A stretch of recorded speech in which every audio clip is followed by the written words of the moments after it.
You know, Roger, after our nightmare flight this past Monday, this story definitely caught my eye.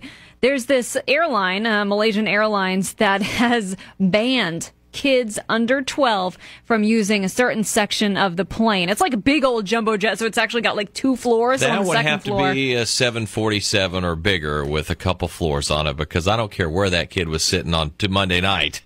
It wouldn't have mattered. And it wasn't an ear problem either. We're just not being picky here. This kid was just out of control, screaming at the top of his lungs. Really? And the flight attendant would come by and say, hey, you know, if you're good for 5 minutes, I'll give you this. And he actually settled down.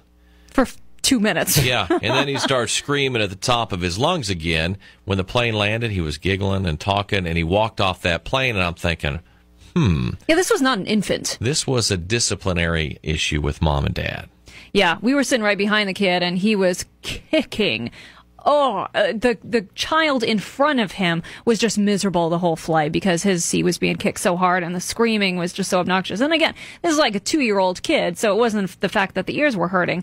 But the thing is, I mean, a lot of these airplanes are now, and these airlines are now saying, you know what, we're going to ban kids from certain sections of the plane because we want to make sure that business people or that people coming back from long trips are actually getting their rest. So I'm sure this is going to involve a higher fee when you book the ticket. Well, heck, there's one airline that's now charging for carry-on bags. Yeah, well, So that's a whole other issue. why don't we just pay for the kid not having to yell in your ear on the way home? You know, that's nothing. And that's not the only one. I mean, this is Malaysian Airlines, who uses that, whatever. But a lot of other ones are talking about doing this, like British Airways, Virgin Atlantic. Other airlines are doing this. So the question being, would you pay extra to avoid those kids on the flights? Tom, would you do it? Absolutely.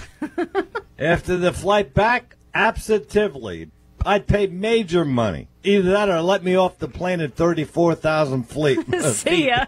My opinion is we shouldn't have to pay to not be on a flight with children. They should have to pay for parents that don't know how to make their children behave. They need to pay an extra charge, just like a carry-on bag or an extra bag of luggage. They need to be the ones to pay, not us. That's more like it, because it's their fault, not ours. Exactly. Why should we have to? My boyfriend said call it a brat charge. A brat charge. Yeah. I've flown one time, and there was a couple of people, little kids on there. Yeah, they were loud, but it didn't really bother me. I wouldn't pay anything extra. I'd sit along with them. I sit on them at my job every day. I sit with them. I wish I had the recording of the screamer we were with Monday night for you. Yeah, we should have done that. You would have to be a very patient person. God bless you, girl. And you are a patient person. And thank you for calling. Thank you. You know, one thing, that kid on Monday's flight kept the pilots awake. Yeah, We were way in the back, and I'm sure the pilots way up front were not having any problem dozing off. our pilot didn't have a chance to go nuts up there in the cockpit.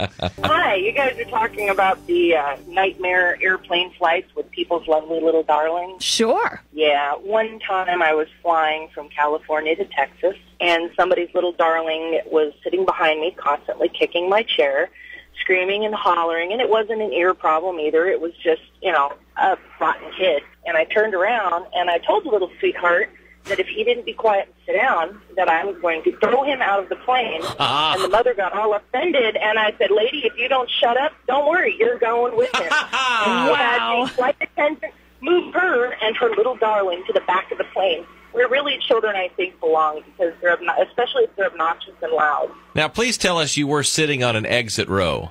Actually, no, I wasn't. I was sitting probably about 4 rows behind that. She would have moved swiftly toward it, though, had it been necessary. Yeah, that would have been awesome. Really, it was obnoxious enough. It didn't matter. I would have got to the door anyway. Thanks for your call. That is bold. No problem. Thanks. Bye.